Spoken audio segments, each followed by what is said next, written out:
Do you know there's a people, they always watch us, black people. They always watch black people. They always study us. They imitate us. Do you know that the guy, Kevin Roberts from the Heritage Foundation, studied black people in college?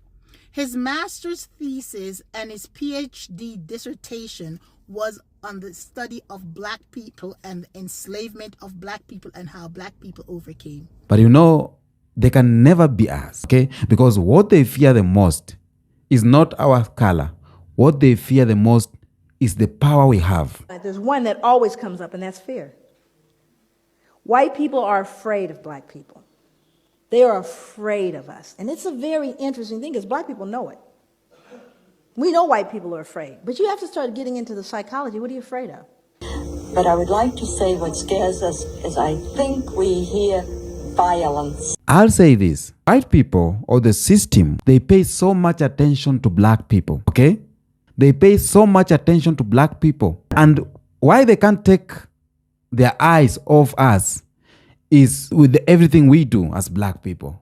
From how we speak, they monitor. From how we walk, how we love, how we create, and how we fight back. This becomes their obsession. Let me use that word. So in this video, I'm going to decode the mystery once and for all. Why they pay so much attention. And I have videos here that I want to play for you.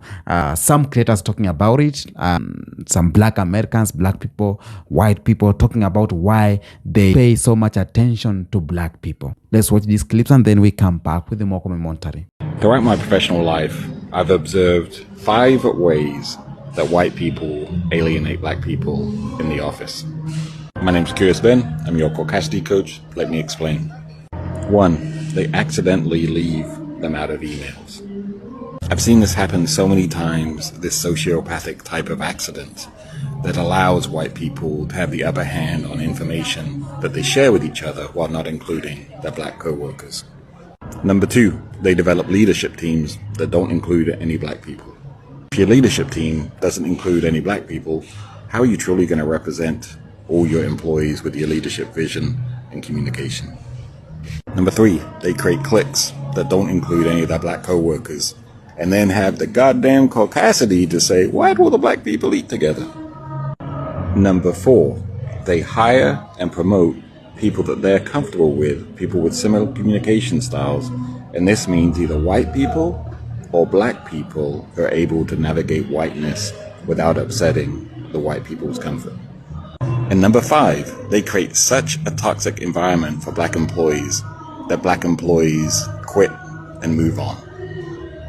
So white people, if you're really serious about creating workplaces that represent the communities you live in, you're going to have to tackle these 5 ways that you're currently alienating black people in the workplace. I hope this helps. There's one that always comes up, and that's fear. White people are afraid of black people. They are afraid of us. And it's a very interesting thing because black people know it. We know white people are afraid. But you have to start getting into the psychology. What are you afraid of? Why are you afraid? But it's an interesting dynamic. Now, also you see the difference in what racism is, do you not? Racism implies you have not just prejudice, but the power to do something with that prejudice. Now, I don't like you, not only that, but I'm going to control whether you can get, I may say I hate you. I hate white people. I hate them. It's not going to change you getting that, loan when you go to the bank. I can hate you all the way to the bank. Not going to change. Do you see the difference? That whereas white racism says, not only do I not like you, but I'm going to change the impact of where you can live. I'm going to determine with that racism where your powers are. You following me? And I'm talking about as a group, not an individual, because people said, I remember when my uncle didn't. I'm not talking about your uncle. I'm talking about the whole group. I'm not talking about an incident. That's a difference. But white people are afraid. So let's get into how this fear impacts criminal justice. Because if white people in this room are afraid of black people, guess who else is afraid of black people? Only they have guns. So, now let's look at what he said. Simply put, white cops are afraid of black men. We don't talk about it. We pretend it doesn't exist. We claim color blindness. We say white officers treat black men the same way they treat white men, but that's a lie. And here's a big one. In fact, the bigger The darker the black man, the greater the fear. Any big black men in here? You got a big old bullseye on you, even if you got the suit on. And it's the truth, because statistics bear it out. The African community knows this. Hell, most whites know it. Yet, even though it's essential, if not the defining ingredient in the makeup of police racism, white cops won't admit it to themselves or to others. He goes on to talk about actually learning it in the academy. Norm Stamper, he told on everybody. He had folks indicted. He now lives in a cabin on a mountain somewhere in the San Juan Islands. That's where he lives. Nobody knows where he lives because he knows they're coming after him, and they have.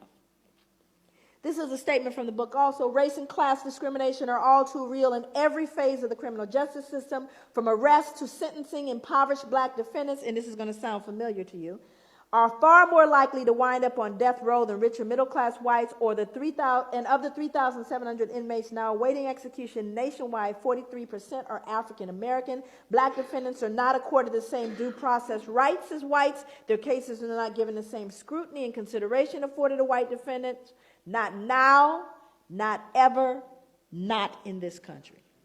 This is what the man said. It was dismal. But he doesn't believe it's possible in the current system. So what we have to realize is we need to be realistic about that. So what I have to do is teach my sons how to navigate this, do I not? Doesn't matter what I think and, oh, baby, we are the world. No, this is real. You do have a bullseye on you. When you're in an elevator with the only white woman there, and you're the big black man, she's clutching her purse and she's worried. That's a reality. And if you startle her too much, it used to mean you get lynched. Matter of fact, I think she could scream rape now and you'd get taken down. Do you know that the guy, Kevin Roberts from the Heritage Foundation, studied black people in college? His master's thesis and his PhD dissertation was on the study of black people and the enslavement of black people and how black people overcame. I saw a video last night, and this morning I got up and I researched it, and sure enough, the lady was right. She said that in the video, right, he studied how black people was able to use their different methods and means to overcome oppression. And also in that video, she mentioned that one of the ways black people was able to crawl out of poverty was using the federal government, getting secure jobs and then using that to build wealth and be able to get into the middle class and the upper class and in society. And that is one of the reasons why they're trying to destroy the federal government, because that killed the line of black people moving up, mobile up. And I was just like, wow. So all of this that is happening is coming back down to one thing: black people. I tell you, I would love to know what God put in us so that we are so loved and hated at the same time. I have never seen such a phenomenon in my life. I've been growing up, I never understand, and I still do not understand why we are hated and loved at the same time so much. Is it because of the real God that is in us? Is it that because we are built on love? I do not understand. It's like everything that they do, it all comes back down to destroying the black family, just like welfare. They keep taking out the men out of the house. It all comes back down to destroying the black family. Project 2025, most of the women that are going to be affected by student loans debt are black women, because black women are some of the most educated people in this country. And it's a threat to them. Everything we do, it's a threat. We build our own community, it's a threat. We build our own whatever, it's a threat. One of the only reasons that they desegregated this country was access to our money. And a lot of black people do not understand that. That's the reason why they desegregated the country. You think it's because they wanted to hint everybody to be interracially mixed. No. It's all money. If you follow the money in everything in this country, you're going to find the answer. And basically right now, they're trying to destroy us again by taking us, scraping us off, all of those out of the middle class, tearing down those who have made it into the upper echelon of society. It all comes back down to black people. Anyway, black people, I love you, my people. I love you, and I love each and every one of you who love black people and support black people, because it's just seemingly we were born into oppression, and even when we are not trying to oppress but give love, we're still trying to, they're still trying to suppress us. But God. But God. White people are obsessed with black people, which is why racists exist. Because in order to be racist, you need to wake up every day and just continuously think about why you don't like a person or a group of people based on the color of their skin. In response to my video about the young Republican group chat in which they joked about racism, anti-Semitism, gas chambers, I got several responses like this saying, "You're acting like black people don't talk about white people the same way we talk about you in your group chats." Black people do not think about white people at all. And I know that's probably hard for you guys to comprehend because you think about us so much. Our lives do not revolve around what white people are doing, what white people are saying. We do not talk about you guys when you're not in the room. We don't talk about you even when you are in the room unless you do something. Half of the commentary you see from black people, including myself, that is online, comes in response to you guys doing or saying some crazy shit. And in reality, the only thing that black people want is to be left alone by white people. But you guys won't leave us alone because you think about us all the time. And if you don't believe me, maybe you'll believe someone who looks like you. Black people want to be left alone. They don't want revenge. They don't want to replace us, as some extremist groups have said. They just want to live life in peace, the way they want to live. They want family, they want love, and they want to live in a society where they know they belong here. They want society to also know that they belong here. That's not culturally a thing that we do, but apparently it's something you do, so you think that we're sitting around pondering about what you're doing. This goes back to why white women think that they're the managers of the world, so they can come question black people and what they're doing. You can stalk us outside. You can have all these thinks and thought pieces about how we exist. And it's like, I've never really understood it, but it's because you guys are infatuated with the idea of, one, us being free citizens to think, vote, have jobs, and make money. Two, we're not subjugated by you literally like we used to be. Three, it's like a weird obsession where you want to be liked by us and you want us to think that you're cool. And four, a combination of all the above.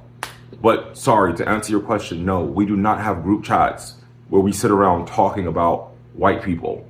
There has been experimenting on black folks for generations. You can go into Richmond, Virginia now and speak to the elders who say, don't stay out after dark because you might be kidnapped. They might actually steal your organs. Now, I don't know if we're able to prove that that happened, but we do know that those systems preyed upon black people.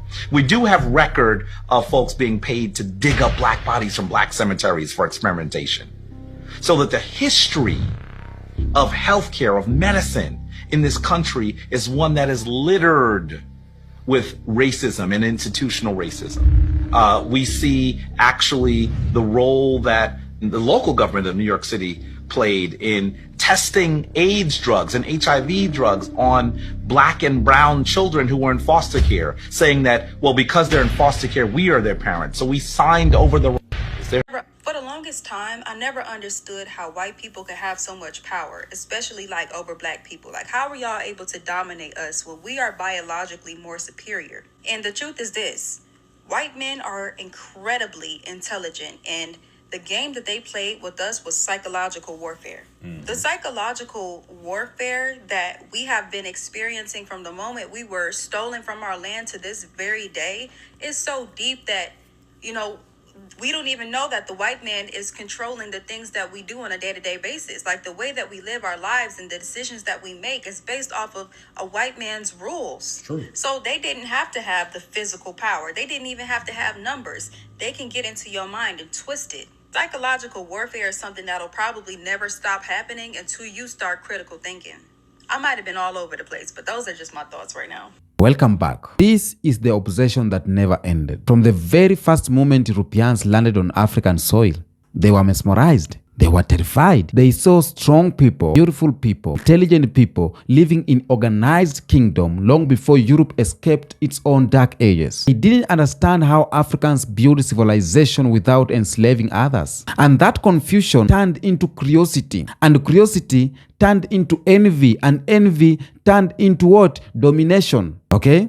The world's first contact between Africa and Europe wasn't just about good or gold and land. No. First contact of Europe with African people was about control. When they couldn't match the African spirit, they decided to break it. But to break something that is powerful, you must first watch it first, you must first study it, you must first copy it. And that's where the obsession began. For them to colonize Africa, they had to copy us, to read us, study us, know our moves. Even today, white system still monitor black power, from culture to politics.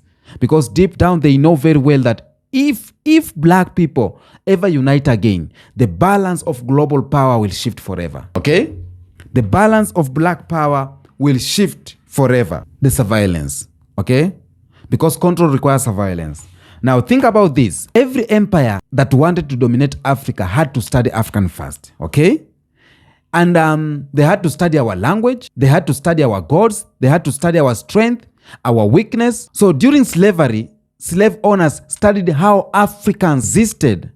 Okay? They studied how Africans sang their songs of code and freedom. Colonizers sent anthropologists and missionaries not to learn but to report back how Africans think. Understand? Now, control always requires surveillance. And that's why even today, media algorithm, entertainment industries, and political structures constantly keep black people in the spotlight. But rarely in control of the narrative, they keep eyes on us because they know that we are the pulse of global consciousness. And that they fear the day when the watched become the watchers. That's what they fear. They fear the day when black people see clearly through every illusion they built. Okay? Now, there is a fear of justice on this all. The truth is, white fear is not really just about the skin color, but it's about karma. Deep inside, generation carry the guilt of what was done to Africa, of what was done to Africa and her children. So the mind remembers what the tongue refuses to confess. So every rise in black power, every black billionaire, every revolutionary, every unified movement triggers the ancestral guilt. Okay? So the fear whispers, what if they end? What if they rise and end us to do what we did to them? Louis Farrakhan talked about this. And that's why you see panic when black nations talk about self-reliance. That's why you see panic when African trade with itself. That's why when you see panic when young Africans demand the return of stolen artifacts, or when black Americans unite politically. So it's not just always about politics. It is a psychological warfare. The oppressor's greatest fear is not revenge. No, it is reversal. Okay? Now, white societies build entire industries around black creativity, from jazz to hip hop. We all know that. Fashion and everything. Hairstyle and everything. They mock it and then they monetize it. They reject it and then they reinvent it under their own names. Why? Because they know where originally it comes from. Every culture craves authenticity, and most authentic expression of human life, authentic expression of rhythm and resilience is found in blackness. It's found in the black body, black mind, and the black voice. This represents the source code of humanity. Okay? And science confirms it. Not only science, even spirituality confirms it, history confirms it. Africa is the cradle of humankind. Every human being walking today carries African's DNA. So when they watch us, they are not watching over another race. No, they are watching their beginning. And that's why no matter how far they run from Africa, they can't stop circling back imitation and fascination. And this is a spiritual mirror, I call it, because black people reflect something the modern world lost. This is spirit, okay? While white civilization grew material wealth, it lost spiritual depth. The African world preserved balance, community over individualism, rhythm over chaos, harmony with nature over domination. And that's why our laughter, our music, our worship, our dances, even our pain radiate life. And to those disconnected from spirit, that energy feels foreign, even threatening, okay? They sense that there is something divine about black people and they cannot be duplicated. And that's what they normally observe, okay? Sometimes they observe with love, sometimes they observe with fear, because we remind them of what humanity truly is. And that reminder can shatter the illusion of supremacy forever. Okay? Now, look at the media, the modern media. Focus on the modern media. Every black movement, from civil rights to Black Lives Matters to African youth uprising, it becomes international news. It is analyzed and debated by panels that rarely include black voices. Why? Because global power structures knows that black awakening equals to system collapse. There's a video where one was saying that the greatest fear of Israel, is it Israel or Russia, is the African youths. Okay? So when a people who were once enslaved begin to redefine freedom, then the world trembles. When the most imitated people on earth start imitating no one, the old system panics. So the media keeps the camera on black people, okay? But never the microphone. Why? Because they fear the sound of the truth more than the sight of the strength. That's why they put the camera, but they don't put the microphone, okay? And black culture is global currency. It is beyond. Everywhere. Every new trend begins in black imagination and spreads worldwide. White youths imitate it because it represents life, it represents rebellion, it represents authenticity. Everything missing in the sterile perfection of Western culture, it is on us. And they study how we talk, they study how we walk, they study how we resist, they study how we love. Even when they claim to hate us, they still need us because our culture gives meaning to theirs. Without the rhythm of Africa, the world is silent, okay? And that's why they keep eyes on us, because they know very well that the source of global energy run through black consciousness. And as more black people rise economically, as more black people rise intellectually and spiritually, the fear grows. You see? In politics, they have set some laws targeting Africans, nations that refuse Western influence. And you see again in the media too, how they panic when Africa builds alliance with the BRICS. Instead of begging the IMF, you see it in entertainment when they ridicule black excellence through mockery and stereotypes. Okay? But let me tell you, family, one thing is here for sure. Here is the rejection or the reaction of a system that knows its time or its time's up. Okay? So the watchers are losing control of the narrative. The ones who studied us now realize the truth. We have been studying them too. Okay? And black people are learning history. Black people right now are reclaiming spirituality and rebuilding economic systems. And that's why attention is intensified, because the end of domination begins with observation. Okay? Now, there's a truth they fear. There's a truth they always fear. Not war, but it's awakening. They fear awakening of Africans and black people at large. Now, let me talk about something. Let me talk about the mind of the system itself, because we have talked about the obsession, we've talked about the fear and the fascination. But now, the mind of the system itself, because once you understand why they watch you, you also understand how to break free from the gaze. Because to understand white attention, you must do what? You must understand white architecture. You must understand white architecture, not buildings. You must understand the system, okay? The Western world built what we call the architecture of control.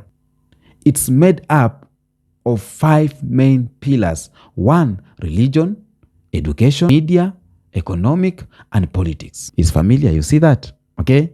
Each of these was designed not only to govern themselves, but to govern others, especially black people, okay? When you take a closer look, religion was used to make Africans see themselves as caste while presenting whiteness as holy. Education rewrote African history to erase Asian glory and teach inferiority as fact. Media controls imaginary or imagery, showing white profession or showing white perfection and showing black chaos, conditioning both races to believe the lie. And economy ensures that African Africa produces resources but never control wealth. Last, politics. It enforces global dependency, ensuring no black nations become too strong to influence world order. Okay? So you see, they don't just pay attention, but they need to. They need to. The moment they stop controlling the narrative, the illusion collapses. And that's why every black uprising, every African development, and every consciousness or conscious artist becomes a target of observation. This is surveillance, I call it. Now, you may think it's curiosity, but it is surveillance. Now, there is a psychological phenomenon known as fear of replacement. Okay? This is the anxiety that another group will rise and displace your dominance. So in Europe and America, this fear has been weaponized politically. Okay? White replacement theory is what they call it. But beneath that paranoia lies a hidden truth. They know very well that black people are not trying to replace anyone. We are just simply reclaiming what was stolen, our dignity, narrative, our unity, and our connection to the divine. Okay? But still they panic. Still they panic because deep in the Western subconscious, whiteness was built not on peace, but on comparison. Okay? To exist as a superior. So someone else must appear inferior. So when that illusion begins to fade, identity crisis follows. And that's why they overanalyze black success. That's why one black billionaire become a global conversation. That's why black culture is studied. That's why black culture is monetized and replicated, but never credited it. Okay? So it's not hate alone. It is identity confusion. If the so-called inferior begins to rise, what happens to the superior? Okay? What happens? And you know, always black genius challenge the lie. From Asian Kemet to Timbuktu, from Mansa Musa to modern inventors like Gareth Morgan and Katherine Johnson, the black mind has always terrified the world because it breaks the narrative of intellectual inferiority. When they told us that we had no history, we built pyramids that still defy modern science. When they said that we couldn't learn, we created systems of philosophy and inspired Greece. They say that we couldn't lead, we birthed leaders like Kwame Nkrumah, Lumumba, Patrice, and Malcolm X. Okay? So, whose ideas echoes even today? Us. So every time a black person achieves greatness, the Western world watches closely. Because what? Because each act of brilliance is a crack in the illusion. And that's why they watch us in universities. That's why they watch us in entertainments, in politics, in spirituality. They are just trying to measure how far we have awakened, because they know the moment black genius fully awakens on the mass scale, then the old world will collapse or will end. Okay? Now, let me talk about the media machine, because the media doesn't just inform, but it programs. Every time you turn on your TV or scroll your social media, remember this, that it's not random what you see. White-controlled media industries selectively amplify certain images of black people. Okay? The athlete, the entertainment, the criminal, not the builder or the thinker or the reformer. It's not accidentally.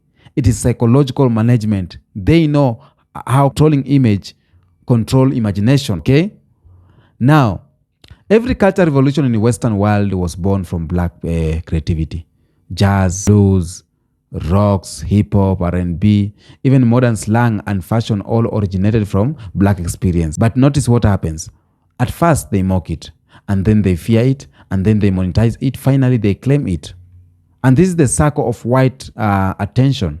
They fear what they can't control. When controls fails, then they imitate just to neutralize its power. And that's why every major social media trend has a black origin. And yet the algorithm rarely reward to the black creator who started it, because the attention they give is not admiration, it is extraction. So they study us to profit from us. But what they didn't realize is every time they copy us, they testify our genius, they testify our greatness. Okay? So even their attempts to erase us only confirm our importance to them. Because if we are not important to them, they could not bother on doing something to us. Okay? They couldn't bother anything. So let's get to spiritual now. Now, family, because beyond all the political economic, there is something deeper. Energy. The African soul vibrates on a frequency that can't be replicated. Okay?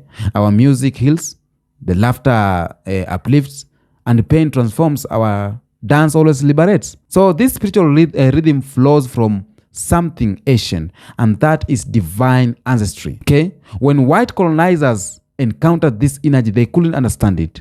They call it witchcraft or savagery because they couldn't explain a people so in tune with the universe. Okay? But deep inside, they were witnessing the original connection between humanity and creation. And that energy still flows up today. And that's why our style, our rhythm, and our coincidence or confidence captivate the world. So they sense it. Okay? Now, let me talk about economics. Every empire that exploited Africa builds wealth by controlling black labor, builds wealth by controlling African resources. So the system still exists today. It just wears suits instead of chains. And when Africa starts trading with Africa, they panic. When African Americans talk about buying land back to motherland, they panic. Okay? When black people circulate their money within their communities, they panic. Why? Because their wealth depends on black dependency. So they keep eyes on us. They keep eyes on Africa so that we continue depending on them. Not to learn. They keep the eyes to ensure that we don't wake up economically. And that's why you see debt traps. That's why you see manipulated currency. That's why you see corporate propaganda to maintain the illusion that we can't survive. But the truth is, they can't survive without us. That is the pure truth. It's high time we start knowing that. Okay? From cobalt to culture, Africa powers the world. Now, again, there is a fear of global black unity. Okay? This is the greatest fear of white supremacy. Because the greatest fear has never been black anger. It is black unity. Because unity cancels manipulation. Okay? And banks democracy, it across inferiority. So that's why they separate us. Africa from African American, Jamaican from Ghanaian, Haitian from Nigerian, and they told us that we were different tribes, that we were different accents, different histories, but in the truth that we are just our root. We are our root with many branches. And guess what? Branches are reconnecting through the interest, through travels, through culture, through Pan-African movement. The global black family is seeing each other again. And when or white systems know that what the end of psychological captivity, okay, and they pay attention now more than ever, because for the first time in centuries, the descendants of slaves and the descendants of kings are speaking in the same language, and that is freedom. Okay? And again, we have the most dangerous battlefield is the mind. And that's why they build education system to teach African about Europe, but not Europe about Africa. They taught African children about Napoleon, but they didn't tell African about Mansa Musa. Okay? Now, right now, we have an example of a shift that is happening. When you look around, you will see African nations are rejecting Western interference. Black entrepreneurs are building digital empires. Black scholars are redefining world history. And even white youths are questioning their racism because they admire black creativity. So the watchers are losing control over story. The system that once defeated or dictated who will smile, who will not smile, who we are or not you are, the system has become bogus. They used to define us, now they study us, and the shift, the reversal of roles, or that reversal of roles is what scares them the most. Now, that's what I have. Why they fear us, why they put attention on us, why they observe us. Until next episode, peace out.